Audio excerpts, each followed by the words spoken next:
This is a lecture from OpenTuition. To benefit from the lecture, you should download the free lecture notes from opentuition.com. Chapter 9, Employment Income, is a very important chapter. There will be elements of this chapter on the exam paper. So employment income as opposed to income from self-employment. And once again, sometimes there is a bit of a grey area. So it might be really obvious that someone is an employee. It might be really obvious that someone is self-employed, but as ever with tax, there are always grey areas.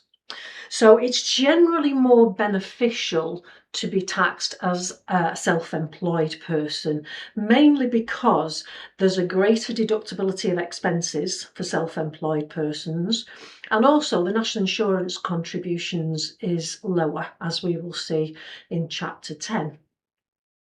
So once again, a bit like when we did badges of trade, the revenue have devised some tests where somebody is claiming that they're self-employed and the revenue will effectively say, no, you're an employee.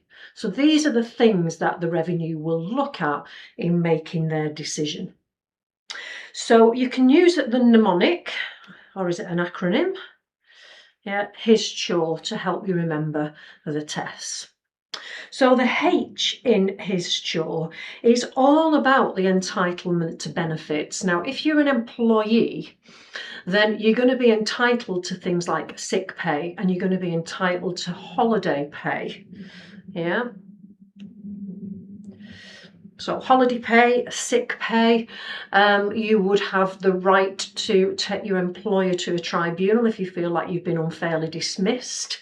None of those rights are available to self-employed people. So self-employed people doesn't work, they don't get paid. Yeah, there's no sick pay, there's no holiday pay.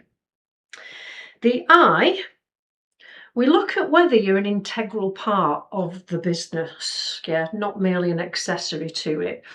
So if you're an employee of a business, but the business could manage quite well if you weren't there, for example, you were easily replaced, for example, then that would indicate more that you're an employee. However, if you were the finance director and you were claiming that you were self-employed, that would be very difficult to get by HMRC, because the finance director obviously is a very important part of any organisation, and therefore the revenue would say, no, you're an employee and we're going to tax you as though you were an employee. Once again, like the badges of trade, some of these tests may indicate employment and some will indicate self-employment. It's never clear cut. Yeah, so we would have to look at all these things in conjunction with each other, and the revenue would make their decision on the basis of considering all of them. The S stands for substitute. Now, if you're an employee and you don't feel like going into work one day, you can't send somebody else to do your job for you. It's just not possible. You cannot send a substitute. However, if you're self-employed, that might be possible. So for example, let's say that you were a self-employed plumber. You had an appointment to go round to somebody's house one day to, sort out a leaky radiator or something. And you wake up in the morning and you think, oh, I don't want to go. I don't want to do that job. I know, I'll ring my mate up who's also a plumber and see if they want to go in my place. Yeah. Now, the person whose house you're going to mend the leaky radiator probably doesn't mind who comes to mend it. They just want somebody to mend it. So therefore, a substitute would be acceptable. But if you're an employee, I think your employer wouldn't like it very much and wouldn't allow it if you decided to send someone else to do your job on a particular day. The C here stands for control. Now, if you're an employee, you are under the control of your employer. So you've got to do as you're told. You have to carry out the work in the way in which your employer tells you to do it.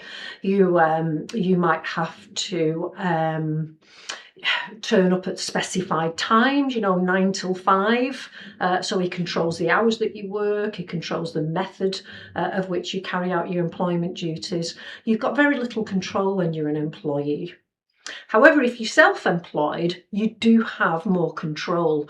And one of those elements of control is deciding whether you want to do the job or not. And if you do decide to want to do the job, then it might be up to you to decide how you do it and when you do it. So you have the control if you're self-employed, not so much if you're an employee. The H in here, carrying on from the control once again, is to do with the hours that you work. So your employee, like I said, would have to work a specified number of hours and at specified times as well. And they would generally be paid, say, by the hour, by the week, or by the month, and so on. Now the O stands for obligation. Now, if you're an employee, then you are obligated to turn up for work, and your employer is obligated to give you work to do. It's part of being an employee. There's obligations on each side.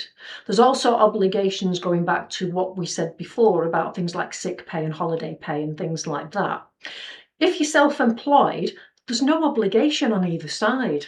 So if you've got a plumber coming to your house, then he comes up, he does the job, and off he goes, and you pay him. There is no obligation for you to offer the plumber any more work once the job's been done, and there's certainly no obligation for the plumber to accept any more work. So therefore, there's no obligations on either side when you're self-employed, but if you're an employee, there are obligations on either side.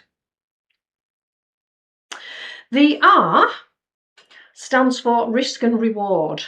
Now, if you are an employee, then you could work really, really hard, or you could be a bit lazy and take it easy one day, and you're still going to get the same salary probably at the end of the month.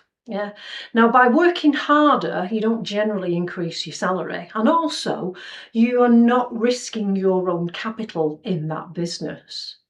Whereas if you are self-employed, the harder you work, the more you get paid. The more hours you do, then the higher the amount of income that you've got.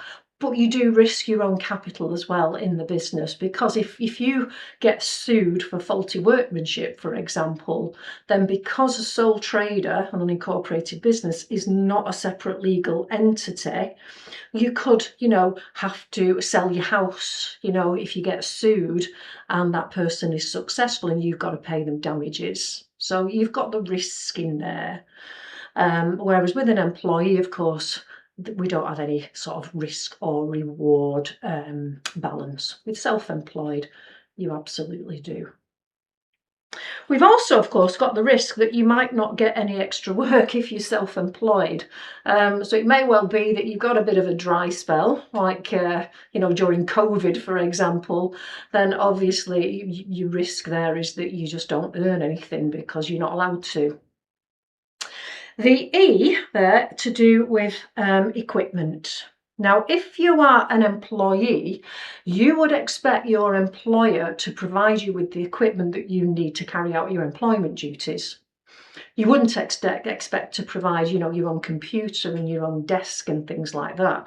However, if you're self-employed, once again, to go back to my example of a plumber, you wouldn't turn up at somebody's house to mend the radiator without any tools. You wouldn't expect the householder to provide you with the tools and equipment that you need to do the job. You would provide your own.